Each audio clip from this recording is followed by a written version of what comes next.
যেটা পার্লার ব্যবহার করে। নরমাল সেলুন টেলুন ইউজ করে। তাহলে এটা হলো আপনি নিজে উৎপাদনকারী হয়ে গেছেন, নিজে আপনার সাপ্লায়ার হয়ে গেছেন, আবার বললেন যে ব্রোকারের মাধ্যমে শ্যাম্পু কিনতে হয়। এগুলার থেকে বের আসতে হবে, ঠিক আছে? কারণ আপনার এখানে বেশিরভাগ পণ্য অবৈধ এবং কোনো একটা ট্রেসিবিলিটি বের করা যাবে না, কোথা থেকে আসছে কি আসে বিষয়। এর মধ্যে একটা আমরা ফাইন্ড আউট করলাম, শ্যাম্পু আপনি নিজে কন্টেইনারে ঢুকান, নিজে হলো আপনার স্টিকার প্রিন্ট করছেন, এটা নিজে এটা এখানে লাগাচ্ছেন, কোনোটাতে মূল্য লেখা নেই। এই যে এটা দেখেন, এটা হলো বিজ্ঞান, এটা কি হেয়ার কালার, এটার ইম্পোর্টার কে, কোথায় এটা? আপনি নিয়েছেন সরাসরি নর্থ থেকে? সব ডকুমেন্টস আছে?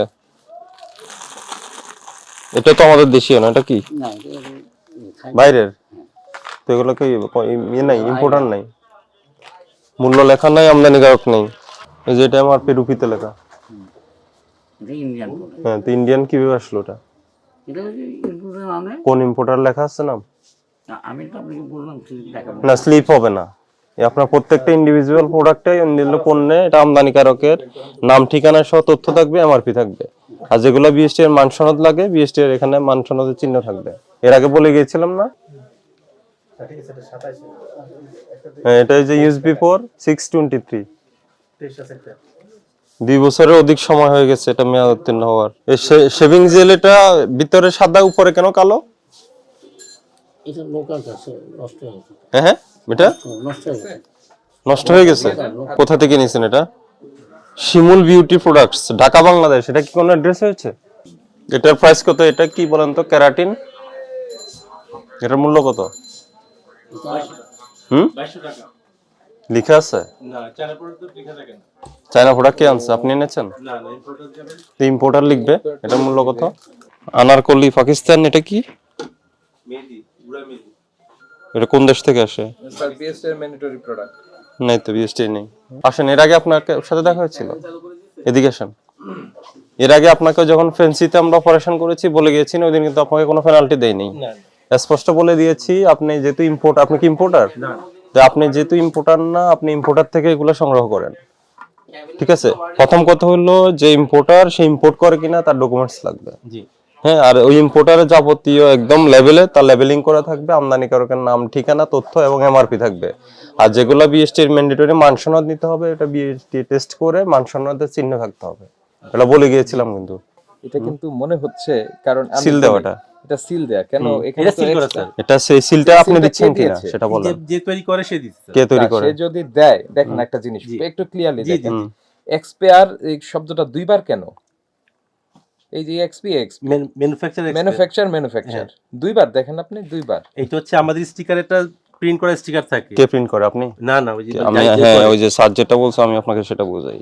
এই যে পুরো যে এটা স্টিকারটা যখন প্রিন্ট হয়েছে তখন ইএক্সপি এমএফজি বেস নাম্বার লেখা, এটার উপরে আলাদা ভাবে আবার এমএফজি ইএক্সপি, এটা সিল করা। হ্যাঁ, মানে আপনি এটা দুইবার কেন? মানে এটা আপনি আলাদা সিল মেরেছেন, এটা স্পষ্ট বোঝা যায়। এই জন্য ওই যে যখন এটা মেয়াদ চলে গেছে, এটা সরাই ফেলবো, নতুন সিল করে এটা বসাবো, এটা তো সম্ভব। কোম্পানির নামটা কি? এই যে আমার দোকানের নাম দিয়েছি আমি, বুলি নাম দিয়েছি। এই যে উনি দোকানের নাম দিয়েছে। না না না, আমি আমার স্টিকার আমি দিয়ে দিই, ওরা আপনি সোজা কথা বলেন, এই স্টিকারগুলো বের করেন। স্টিকারগুলো দেয়। কিভাবে সিল মারে? আর সিলটা সহ নেন। সিল আমার নাই স্যার। তো এই সিলটা কে মারে? ওই যে যারা শ্যাম্পু দিচ্ছে, স্টিকারগুলো আনেন। স্টিকারটা দেখি এরকম আর কয়টা প্রোডাক্টের স্টিকার নিয়ে দেখেন? আসেন। আর কোন স্টিকার নাই? না। পণ্যটার উৎপাদনকারী কে বলেন? এটা চকবাজারের লোক আছে, হ্যাঁ, ওদের থেকে নেই প্রোডাক্ট, মানে ওরা সবকিছু রেডি করে দেয়, ওদের স্টিকার না নিয়ে আমার দোকানে স্টিকার লাগাই দিচ্ছে আমি। এইবার চকবাজারের কাছ থেকে নেন দেখি, এটা তো দেন অ্যাড্রেস দেন, তার সাথে কথা বলি। ভাই, শ্যাম্পুটা তো একটা সফিস্টিকেটেড প্রোডাক্ট, তাই না? এটা তো একজন আপনি লাগবে, উৎপাদনকারী লাগবে। সেই উৎপাদনকারীটা কে? উনি নিজেই, উনি যেহেতু এখানে এই স্টিকার এগুলো প্রিন্ট করে নিচ্ছে, উনি বানাবে, আমার দোকানেরটা মন যেগুলো আমি আর উত্তীর্ণ হয়ে যাবে ওখানে সিল মারবে। তাহলে এটা হলো আপনি নিজে উৎপাদনকারী হয়ে গেছেন, নিজে আপনার সাপ্লায়ার হয়ে গেছেন, আবার বললেন যে ব্রোকারের মাধ্যমে শ্যাম্পু কিনতে হয়। এগুলার থেকে বের আসতে হবে, ঠিক আছে? কারণ আপনার এখানে বেশিরভাগ পণ্য অবৈধ এবং কোনো একটা ট্রেসিবিলিটি বের করা যাবে না, কোথা থেকে আসছে কি আসে বিষয়। এর মধ্যে একটা আমরা ফাইন্ড আউট করলাম, শ্যাম্পু আপনি নিজে কন্টেইনারে ঢুকান, নিজে হলো আপনার স্টিকার প্রিন্ট করছেন, এটা নিজে এটা এখানে লাগাচ্ছেন, যেটা পার্লার ব্যবহার করে। নর্মাল সেলুন টেলুন ইউজ করে। তো এটা উৎপাদনকারী নাই, আপনি নিজে স্টিকার তৈরি করে চকবাজার থেকে বাল্কে কিনে নিয়ে আপনি এটা কন্টেনারে করে আপনি সেল করছেন। কিনি স্যার, শেষ হইলে আবার নতুন করে নিয়ে আসি। আপনাকে 1 লক্ষ টাকা জরিমানা করলাম।